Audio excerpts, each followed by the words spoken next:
And also, another one of Trump's tax plans is no tax on tips. You have a bar, a restaurant, or anything, you are going to get more people wanting to work in those industries more than ever before. I wouldn't even be surprised if some people will quit jobs that they have now to go actually work in a field where you're not going to get taxed on overtime. I mean, on tips or overtime. Welcome back to Quality TV. I'm your host, Quan. I did a video a couple of days ago, and I talked about tariffs. It wasn't really an in-depth video on the Trump tariffs, but there are some people in the comment section that criticized the whole idea of tariffs. But in this video, I kind of want to explain in a way where the people in the back can understand exactly why they are a negotiating tool and nothing more. I mean, you would use the tariffs if you have to, but they're a negotiation tool. And to understand why they are a negotiation tool, we got to talk about Trump's proposal, his tax plan. And then once you understand that, we'll have a better idea on the reason why he wants the use of tariffs. I'll also link the video where I talked about the tariffs somewhere here on the screen. The U.S. has a national debt, $35 trillion, right? We're going to talk about it a little in depth. So without further ado, let's go ahead and get right into the video. We have this is usdebtclock.org, and you can see what most of our debt's coming from. If you look here, the U.S. national debt total is $36 trillion and still counting. Let's just talk about the U.S. debt. So nobody wants to use tariffs. Tariffs aren't, of course, you put tariffs on products, it may result in consumer prices going up. But the use of the tariff is to protect American jobs and American interest on the world stage. So it's a negotiating tool. Nobody really wants to use them, but they will be used if necessary. So that's why I want to talk about Trump's tax plans. Number one, right now there is a so-called trade agreement between not Canada, but Mexico and China. That's one of the things that they like to mention when it comes to the tariffs. A lot of people think that America's going to be a third world country in a couple of years, which is ridiculous to me. But well, let's talk about it. So, all right, the $81 billion trade deal between China and Mexico. Make no mistake, the goal is to still have a backdoor into the United States economy through Mexico. That's what China is attempting to achieve with that trade deal. So they still want to get in the American market.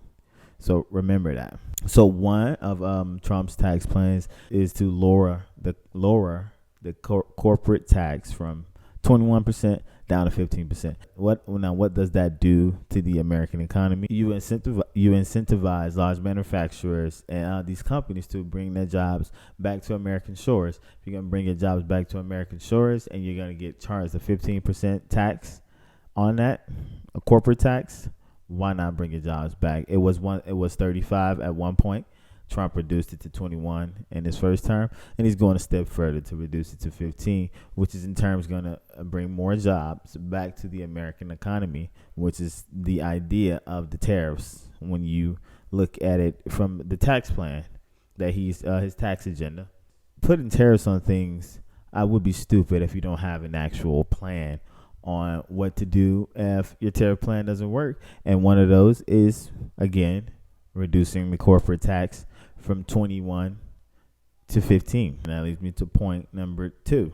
So again, they want to backdoor into the American economy, and most things coming from Mexico, or the most important things, I wouldn't say the most important, but cars manufacturing, car parts, cars manufactured in Mexico, made in China, sent to Mexico, they backdoor into the U.S. So another one of the things proposed in Trump's tax plan is deduction on your auto loan interest, but only on cars made in America, which also incentivizes people to buy American vehicles. If you buy a vehicle here in America that was made in America, you would be able to deduct that on your taxes, which who doesn't want to do that? Like, that's actually pretty smart, and I would love to see that actually come to fruition because I have an auto loan and I would like for it to be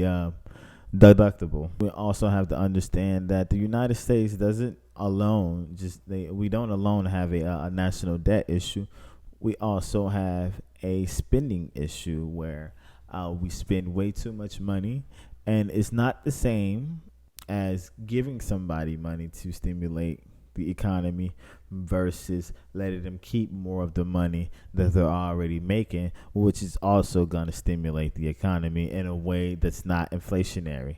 So you've heard of this one. I'm going to go ahead and show you again. I'm also announcing that as part of our additional tax cuts, we will end all taxes on overtime. You know what that means? Think of that. Think of that.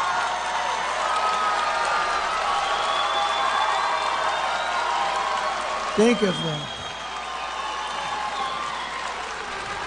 That gives people more of an incentive to work. It gives the companies it's a lot easier to get the people. And, you know, I went to some economists, great ones, and I said, what do you think? They said, it would be unbelievable. You'll get a whole new workforce by doing that. No taxes on overtime. The people who work overtime are among the hardest working citizens in our country. And for too long, no one in Washington has been looking out for them. Those are the people. They really work. They're police officers, nurses, factory workers, construction workers, truck drivers, and machine operators. It's time for the working man and woman to finally catch a break, and that's what we're doing because this is a good one. And I think it's going to be great for the country. So that's why we will be saying that if you're an overtime worker when you're past 40 hours a week, think of that. Your overtime hours will be tax-free. Okay, good. You're going to have it. So, again, no tax on overtime. That's going to create a whole new workforce, and it's going to allow you to keep more of the money that you work for without taxing you on that, which is also going to help out the economy. And if there wasn't a reality where the threat of the tariffs did not work, you still have no tax on overtime. You're going to be able to keep more of the money that you already have. And also, another one of Trump's tax plans is no tax on tips, meaning that if you have a bar, a restaurant, or anything, you are going to get more people wanting to work in those industries more than ever before. And again, I wouldn't even be surprised if some people will quit jobs that they have now to go actually work in a field where you're not going to get taxed on on tips or overtime. The America First agenda, if you understand it, it's actually it's smart. It's not just about the tariffs, which people don't understand. The tariffs are only a negotiating tool, but negotiating, you got to have something that's going to protect your citizens if you're going to even use the threat of the tariff, which is what the tax plan is, in my opinion. And also, there will be no tax on Social Security. Already, you work in the workforce, you build your Social Security. Your Social Security is already taxed from you, so you're not going to tax people on receiving those Social Security benefits. I'm sure a lot of people have people in their families that's on Social Security benefits. So not taxing that Social Security benefit is going to those however many dollars it is that they get to retain from that benefit. It's going to be monumental in terms of getting through the month, and also just being able to feel more comfortable knowing that you're not going to get taxed on that. All right, so we're gonna move on to the next part of Trump's tax plan, which is he's removing the $10,000 cap on the SALT and salt deductions, which is state and local tax. What that is, there's a $10,000 cap on how much state and local tax you can deduct, but he's removing that completely, meaning that no matter if you have expensive properties or your state taxes, there's no cap on it. So you can write off all your property, all your state taxes, which then does what?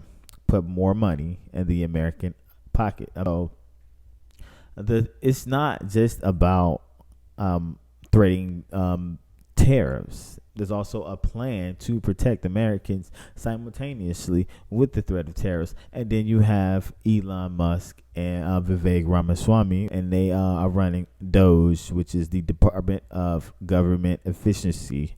And their job is to eradicate wasteful spending, because again, we don't just have a national debt issue, we also have a spending issue.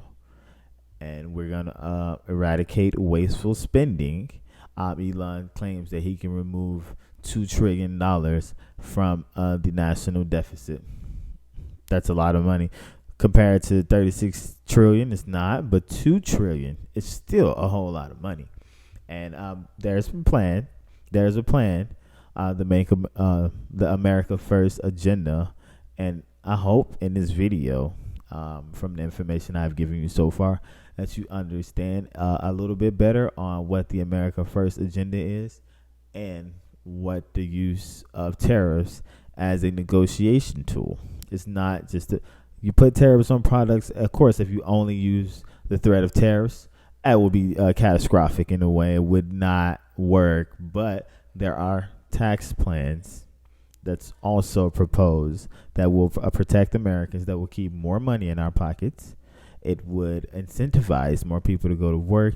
It would incentivize people to have their companies in America. That would incentivize people to buy American products, because vehicles, things like that, because you can deduct that on your taxes. It can be a tax write-off. The loan, the auto interest loan, it would be deductible on vehicles made in America. You're bringing back factories to America.